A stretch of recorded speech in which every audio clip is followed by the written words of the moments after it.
your pet could get quick and easy vet care? Meet Dutch, pet telehealth that brings the vet's office right to your living room. With Dutch, you get access to amazing licensed vets who can treat and prescribe medication from home and have it delivered to your door for free. Plus, you and your pet get unlimited virtual visits and follow-ups. Dutch, affordable vet care that's always there. Get a vet care for under $100 with code PETS.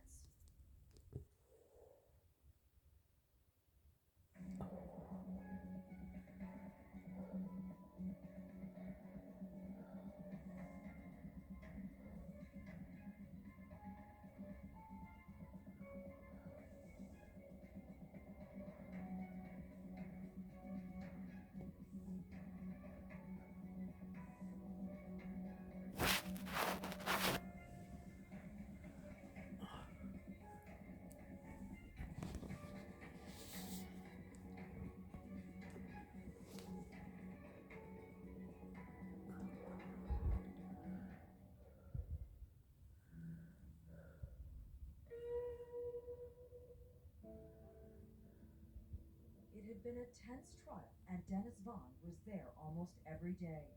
It felt like a very winding road. There was evidence that seemed kind of shaky at times, and I'm watching the jury, and I was just absolutely emotional and physically exhausted just from going through that whole process. The jurors deliberated for 4 hours and then asked to speak with the judge.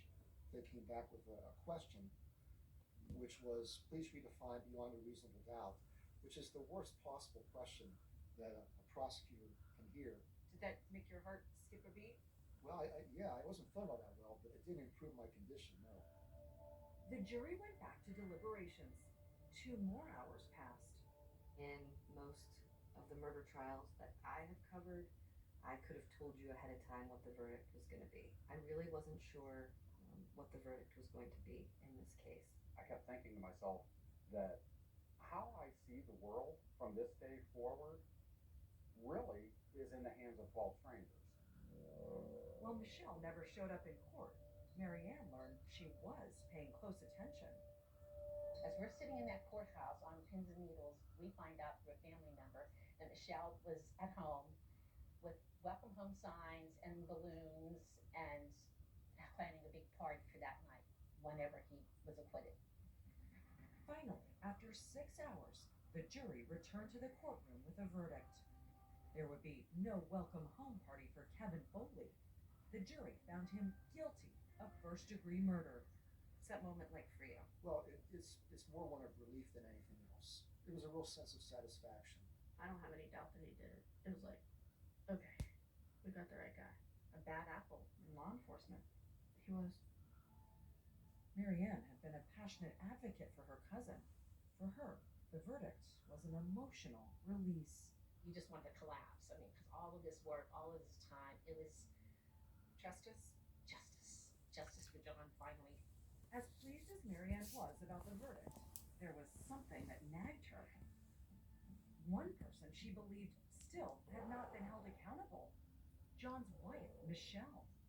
I don't think she planned how it would be. I think she made it clear she wanted John Vaughn. I think she was the one that had to gain from it.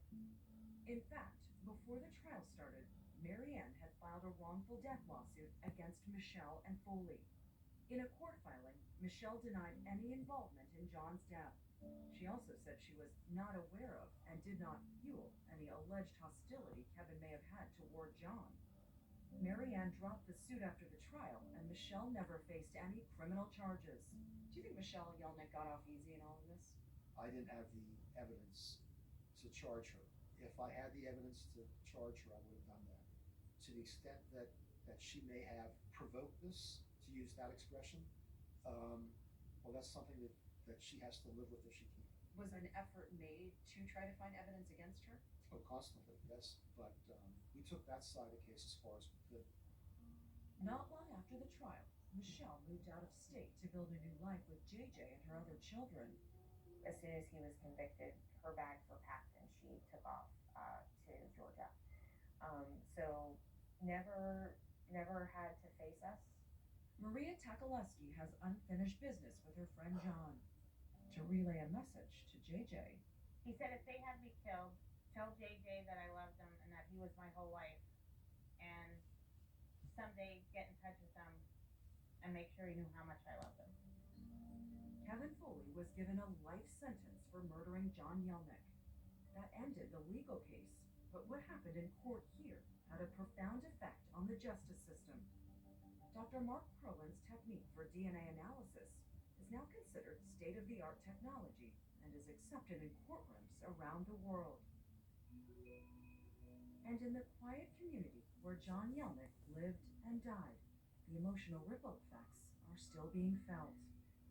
It was stunning to have a state trooper from their community convicted of murder. It really is going to be decades before this community will get over something like this. It's already been years since John Yelnick was killed. But for those who loved him, the grief is still very raw. I don't think you ever get over a murder.